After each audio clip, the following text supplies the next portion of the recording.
मेरे प्रिय छात्रों, उमाकांत मैथ स्टडी में आपका स्वागत है। आप पढ़ रहे हैं कक्षा 10वीं NCERT गणित प्रश्नावली 2.2 में प्रश्न क्रमांक पहले का पहला क्वेश्चन।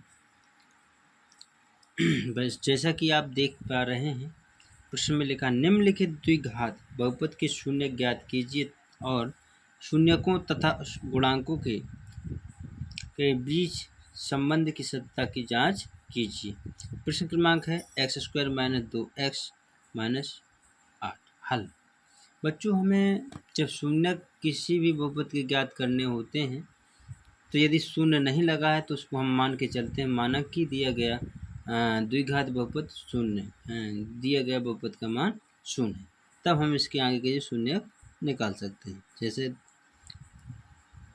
इस प्रकार से हम उसको बराबर में शून्य रखते हैं। बच्चों, सबसे मेन बात ये है, इसमें जिस बहुपद में 3 पद है तो सबसे पहले हम क्या करते हैं, पहले पद का और अंतिम पद का गुणा कर देते हैं।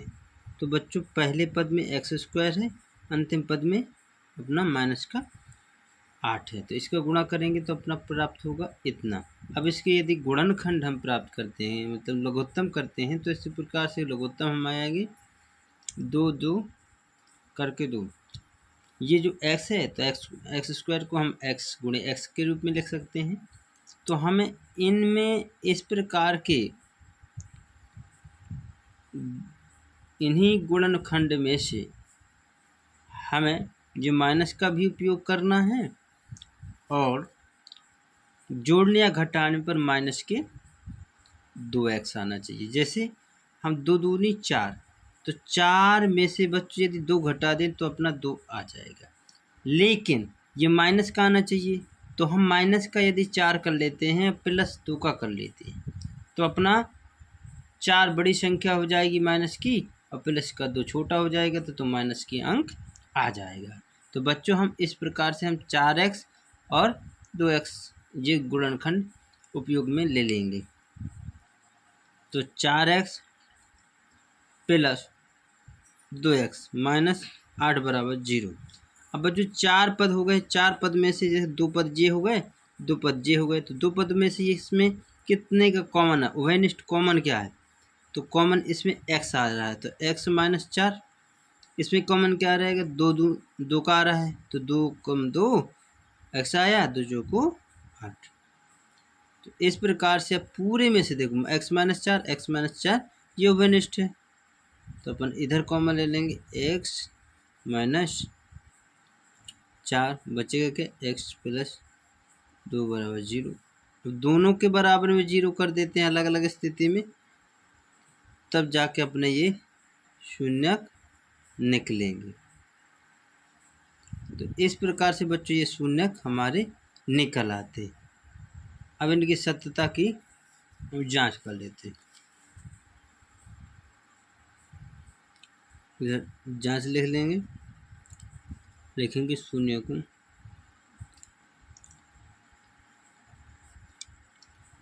का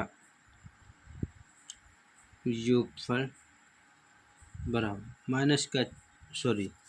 प्लस के 4 माइनस के 2, तो जो प्राप्त होगा अपना वो -2 प्राप्त होगा। अब ये जो -2 है वो माइनस x है, माइनस इधर आगे से लिखते हैं, -x का गुणांक बटे x²। जो भी चर राशि होगी वही लिखेंगे आप। अब लिखेंगे तथा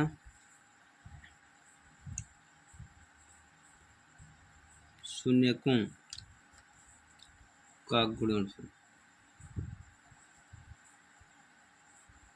तो बच्चों, गुणनफल इसमें 4 गुणे माइनस का 8, तो आ जाएगा अक्षर पद बटे x²। इस प्रकार से बच्चों ये सवाल हमारा हल हो जाता है। अब इसी का प्रश्न क्रमांक पहले का दूसरा क्वेश्चन है -4s² माइनस 4s+1। अब इधर लिखेंगे हल, उसी प्रकार से लिखेंगे कि माना कि दिया गया द्विघात बहुपद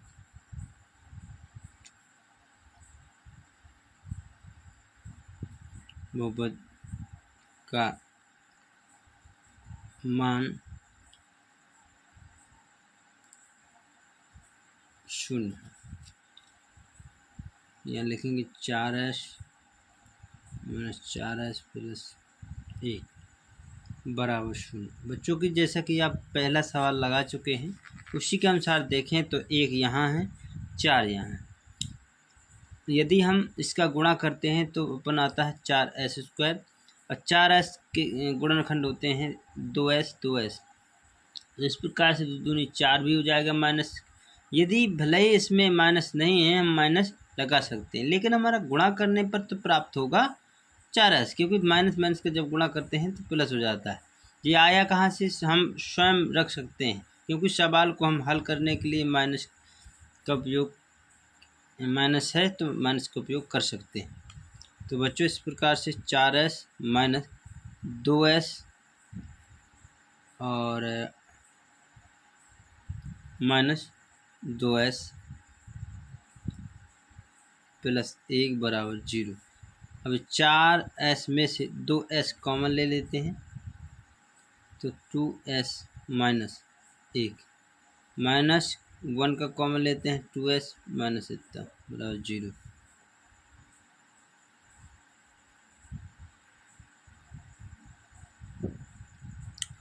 इस प्रकार से दोनों को बराबर में लिख सकते हैं। पंचांतर किया, 1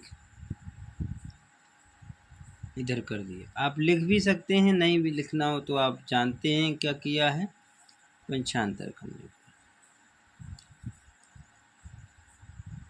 1/2 s का मान 1/2। तो इस प्रकार से शून्य का अपने जो प्राप्त होंगे वो क्या होंगे, ये होंगे।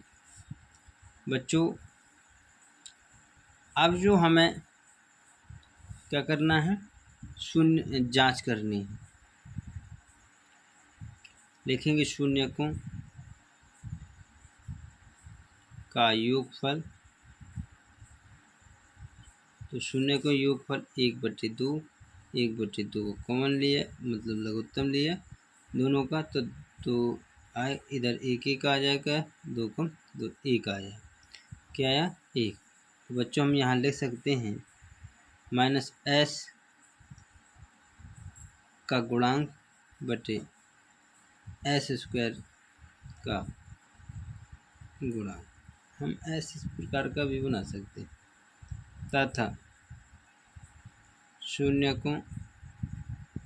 का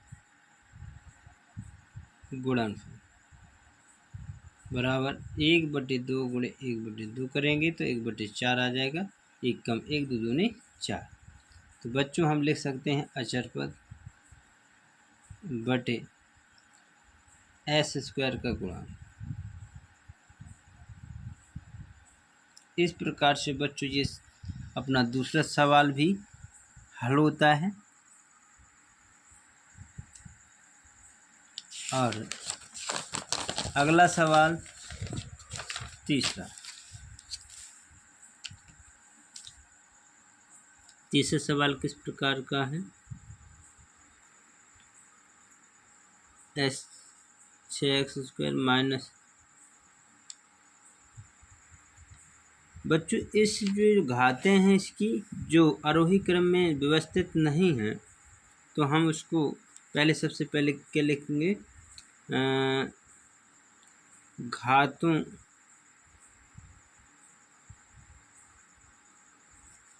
को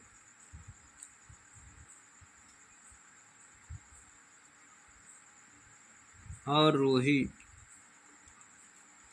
क्रम मतलब घटते क्रम में लिखने पर। जब लिख लिया बच्चों एक्स स्क्वायर जो का, तो फिर ये जो घात है यहाँ आ जाएगी। ये फिर लिखेंगे माना कि दिया गया द्विघात बहुपद का मान 0 है, 6x² माइनस बराबर 0। बच्चों इस प्रकार से इसमें भी 3 पद है, 3×6 18। तो 18 के जो गुणनखंड होते हैं बच्चों, तो 9 जैसे अपन 18 के गुणनखंड करेंगे तो अपना पता है किस प्रकार से होंगे, एक माइनस का भी आएगा। तो बच्चों 2 गुणे 3 गुणे 3 गुणे x, इसके हम इस प्रकार से गुणनखंड प्राप्त होंगे। तो हम जैसे 3 त्रिका 9, 9 दूनी 18, तो यदि 9 में से 2 घटा दें तो अपना 7 प्राप्त हो जाएगा। सबसे महत्वपूर्ण बात है, जो मध्य में संख्या या पद रखा है उसको ये जोड़ने या घटाने पर वो जरूर आना चाहिए, उन्हीं गुणनखंड में से, और गुणा करने पर वो संख्या आना चाहिए। जैसे कि आप इसमें देख पा रहे हैं, तो इधर लिखेंगे 9x प्लस 2x,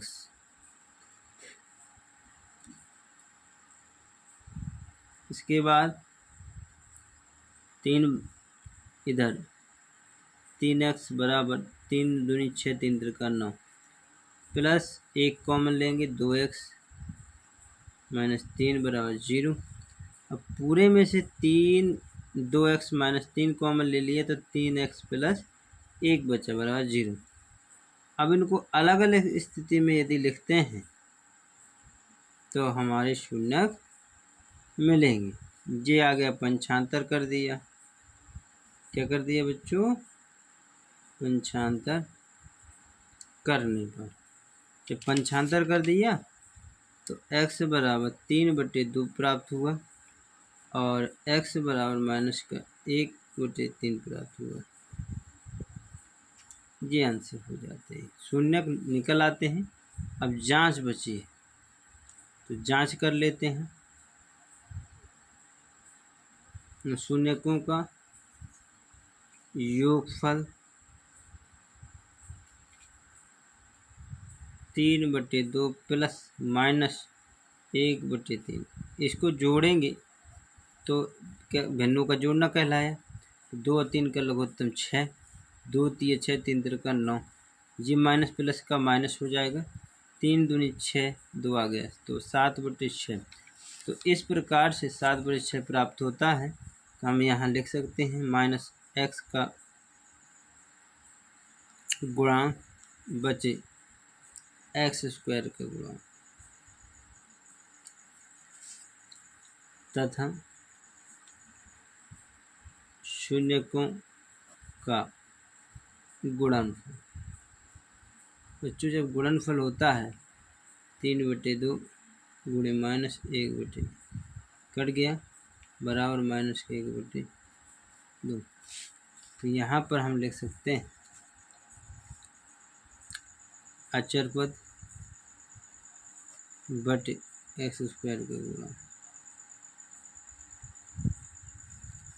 बच्चों इसी प्रकार से ये प्रश्न क्रमांक 3 भी हल हो जाता है। आगे का अगला सवाल जो है